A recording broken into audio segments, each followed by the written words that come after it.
Hello, I'm Evan Nolan, the president and co-founder of the United States Athletics Hall of Fame, here another returning nominee for the class of 2024. The oldest of three children, the immaculately named Daniel Constantine Marino Jr., was born in Pittsburgh, Pennsylvania in September of 1961. He'd go on to become one of the greatest quarterbacks of all time and really spearhead the passing revolution that football enjoys to this day. Now, he attended local Central Catholic High School, where he played both baseball and football, and he was pretty good as a baseball player. He was actually drafted in the fourth round of the 1979 draft by the Kansas City Royals, but turned them down to play quarterback. He actually was a parade All-American his senior year. He'd go to the University of Pittsburgh and quarterback them for all 4 years. Now, the first 3 years at Pitt, he led them to a top 5 ranking. As a matter of fact, in 1980, they finished number 2 in the country, although the computers, up at the New York Times had them ranked number 1 overall. And that 1980 team was pretty good. There were 3 other future Pro Football Hall of Famers on that team, in Jimbo Covert, Russ Grimm, and Ricky Jackson. All 3 of those teams would go 11-1, and after his junior season, Marino would finish 4th in the Heisman voting. Now, his senior year wasn't quite as good. The Panthers would still go a respectable 9-3, but Marino would throw more interceptions than touchdowns, and finished 9th in the Heisman voting. He saw his draft stock begin to plummet. That leads us to the first round of the 1983 draft, pretty much known as the quarterback draft. There were 6 quarterbacks drafted in the first round in 1983, and believe it or not, Marino was the 6th of them to go off the board. The first was fellow nominee for this year and Pro Football Hall of Famer John Elway. But that was followed by Todd Blackledge, Pro Football Hall of Famer Jim Kelly, Tony Eason, and Ken O'Brien.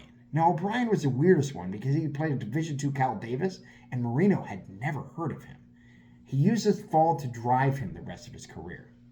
Now, needless to say, his career ended up pretty much better than Ken O'Brien's. In fact, he did things that no quarterback had ever done before in NFL history. He got his first start in Week 6 of the 1983 season, and not only make the Pro Bowl as a rookie, but lead the league in passing yards. And the Dolphins would go 12-4. The next season, he would rewrite how you play the quarterback position. He'd break 6 passing records, most notably most passing yards in a season, becoming the first quarterback to ever throw for more than 5,000 yards.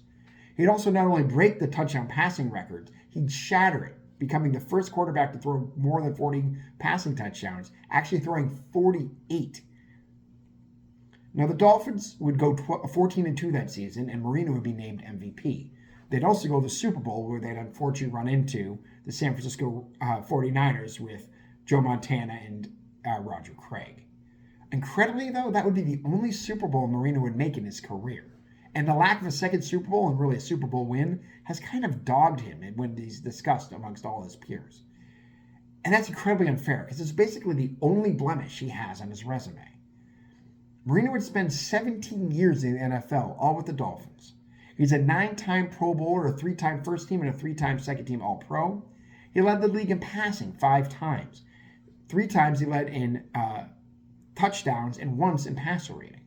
He did win that MVP in 1984, but he also won the Offensive Player of the Year, the Comeback Player of the Year, the Burt Bell Award, the George Halas Award, and the Walter Payton Man of the Year Award. In addition, he's, again, the only quarterback, or the first quarterback, to pass for more than 5,000 yards in a season, first to break the 40 touchdown passes a season barrier, the fastest to get to 30,000 career passing yards, the first quarterback ever to break the 50,000 passing yard barrier, and the 60,000 passing yard barrier. It was the first quarterback to throw for more than 400 TDs. At the time of his retirement in 1999, he held 40 NFL records, 4 of which still stand today.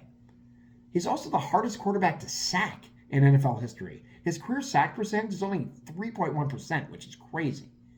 He also has the all-time record for a single season in 1988, where he was only sacked 1% of the time. He's also one of the most clutch players ever, with 36 career fourth quarter comeback wins, which was a record at the time of his retirement.